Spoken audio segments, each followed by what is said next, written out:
Assalamualaikum, pindang ikan wong Palembang. Lemak nian. Asam, manis, gurih, pedas, segar sekali. Seperti ini ya. Nih kita lagi proses masak pindang patin ya. Pindang ikan patin ala wong Palembang. Kuahnya kental, warnanya juga cantik. Nih kita masak dengan api kecil ya sampai dia matang ya. Seperti ini.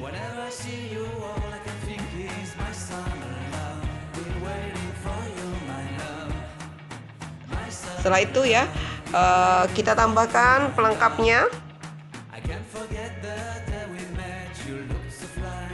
Irisan tomat ya, daun bawang, nanas, tambahkan daun kemangi dan taburi dengan cabai rawit utuh. Pindang wong Palembang siap dinikmatin. Wow, lemak nian. Yang penasaran, silakan bergabung ya di kelas online Pindang Palembang di Lembaga Kursus Ita Yudhistira. Hubungi Ita Yudis 0813 6770 2798. Ditunggu, terima kasih. Salam Pindang wong Palembang, memang lemak nian. Pastinya ala dapur Ita Yudis.